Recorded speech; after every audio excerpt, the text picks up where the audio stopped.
तुम्ही सुद्धा out of nowhere हे गाणं गायला लागलायत का? मी सुद्धा. कारण सध्या आपण सगळेच रवी किशन अल्गोरिदम मध्ये पुरते अडकलोय. Money follows my brother. जल्दी लेट. आणि बिहारचा टॉम क्रूज. पार्लमेंट पासून ते मीम पेजेस पर्यंत सध्या फक्त रवी किशन यांचीच हवा आहे. एकीकडे खासदार म्हणून संसदेत रेकॉर्ड ब्रेकिंग प्रेझेन्स, तर दुसरीकडे मूवीज, OTT, रियालिटी शो ते थेट मीम्स. त्यांचे विचार तर एरिस्टॉटल आणि प्लेटोला सुद्धा टक्कर देत आहेत. मग ही PR स्ट्रॅटेजी आहे की त्यांची अनफिल्टर्ड ऑर्गॅनिक पर्सनॅलिटी? जाणून घेऊया या व्हिडिओ. नमस्कार, मी तनया. मूड फ्रेश करणाऱ्या मराठी मूड मध्ये आपलं स्वागत. सलग 3 दशकांहून अधिक काळ भोजपुरी, हिंदी, मराठी, तेलुगू, तमिळ आणि कन्नड अशा 750हून अधिक चित्रपटांमध्ये काम केलेले हे रवी किशन सध्या जेन झीच्या मीम कल्चरवर राज्य करतायत. कधी हिरो, विलन, तर कधी चक्क डबिंग करत भोजपुरी स्पायडरमॅनचा आवाज बनणाऱ्या रवी किशन यांच्या अनोख्या शैलीची चर्चा आज गल्लीपासून दिल्लीपर्यंत आहे. गेल्या वर्षी आयफा अवॉर्ड्स मध्ये त्यांची लोग चल कर आते हैं मैं रेंग कर ऊपर आया हूं ही एकच लाईन तुफान व्हायरल झाली. तर त्यांचा यहाँ ईमानदारी चलता बाबू, ना तो घरे जाके सुत्ती बाबू, हा बिनधास्त अंदाज लोकांच्या भलताच पसंतीस उतरला. मग प्रत्येक स्क्रीनवर ट्रेंड होण्याचा हा सिक्रेट कोड त्यांनी कसा क्रॅक केला? याची सुरुवात होते मुंबईतल्या एका 10x12च्या खोलीतून.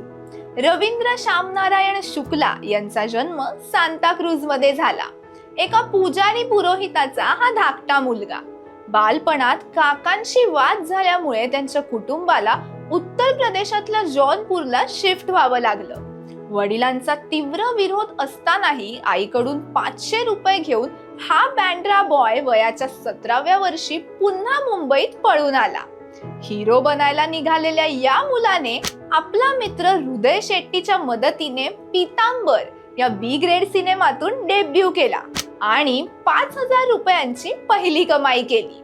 पुढे भाईजानच्या तेरे नाम मधल्या पंडित रामेश्वरच्या कॅरेक्टरने त्यांना रातोरात फेमस केलं.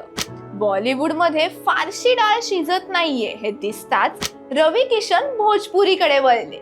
2003 मध्ये त्यांचा सय्या हमार हा भोजपुरी सिनेमा आला आणि त्याने रवी किशन यांच्या नशिबाचे फासे कायमचे फिरवले. आंदोलन, लव और राजनीती, पांडव, पंडितजी बताई ना बिया कब होई, इतकंच काय तर त्यांनी केलेला भोजपुरी धुरंधर हा सिनेमा पुढे जाऊन थेट रणवीर सिंगच्या धुरंधर साठी ब्लूप्रिंट ठरला. पण भोजपुरी प्रेक्षकांमध्ये तुफान पॉप्युलॅरिटी असूनही एका व्हिडिओने त्यांना संपूर्ण इंटरनेटचा बादशाह बनवून टाकलं. संसदेच्या पावसाळी अधिवेशनात पत्रकारांनी गाठल्यावर माझं मौन व्रत सुरू आहे असं सांगत स्वतःच न थांबता बोलणाऱ्या रवी किशन यांची ती क्लिप व्हायरल झाली. मौन वक्त आज हमारे को पंडित जी बोले हैं मौन रखिएगा, क्या करें. याच वर्षाच्या सुरुवातीला इंधन बचतीवर बोलताना त्यांच्या तोंडून वर्क फ्रॉम होम ऐवजी भलत्याच उत्साहात होम फ्रॉम वर्क असा शब्द बाहेर पडला. इतकंच काय तर जल्दी द लेट, नीट अखबार यासारख्या शाब्दिक चुका आणि मेरा डोला नहीं आया सारख्या आयकॉनिक डान्स स्टेप्स व्हायरल झाल्या. पण या व्हायरल होण्यामागची सायकोलॉजी तुम्हाला माहितीये का? रवी किशन खासदार असल्यामुळे लोकांच्या मनात त्यांची एक सिरियस पॉलिटिकल इमेज होती. पण संसदेबाहेर पत्रकारांशी बोलताना स्लिप ऑफ द टंग होणे आणि चेहऱ्यावरचे ते नाट्यमय एक्सप्रेशन्स, या सगळ्या गोष्टी प्रेक्षकांना अचानक कनेक्ट झाल्या. जेव्हा एखादी प्रसिद्ध व्यक्ती ट्रोल झाल्यावर कायदेशीर धमक्या देण्याऐवजी मी मीम मटेरियल आहे असं म्हणत स्वतःच्या चुकांवर हसते, तेव्हा ती गोष्ट लोकांना प्रामाणिक वाटते. लोकांना असे चेहरे पाहायला आवडतात ज्यांना फारशी सेल्फ अवेअरनेस नसते किंवा जे वास्तवापासून खूप दूर असतात. माणसाचा प्रचंड आत्मविश्वास आणि प्रत्यक्ष रियालिटी यातला मिसमॅच लोकांना भलताच मजेशीर वाटतो, जसं आपण दीपक कलाल आणि पुनीत सुपरस्टार यांच्या बाबतीत पाहतोय. शिवाय ते पुढच्या क्षणी काय बोलतील किंवा काय करतील याचा अंदाज अजिबात लावता येत नाही. रवी किशन यांची हीच अनप्रेडिक्टेबल शैली प्रेक्षकांना सतत इन द लूप ठेवते. जरी त्यांच्या टीमने आणि अपकमिंग चित्रपटांच्या प्रमोशन्सने या ट्रेंडचा पुरेपूर फायदा घेतला असला, तरीही या एडिट्स आणि डायलॉग्सची खरी सुरुवात इंटरनेट युजर्सच्या ऑर्गॅनिक सेन्स ऑफ ह्युमर मधून झाली. फ्लिपकार्ट सारख्या मोठ्या ब्रँड्सने या ट्रेंडचा वापर केला, तर मिर्झापूर द मूवीच्या प्रमोशन दरम्यान रवी किशन यांनी स्वतःचे गुची डान्स स्टेप्स पुन्हा एकदा रिक्रिएट केले.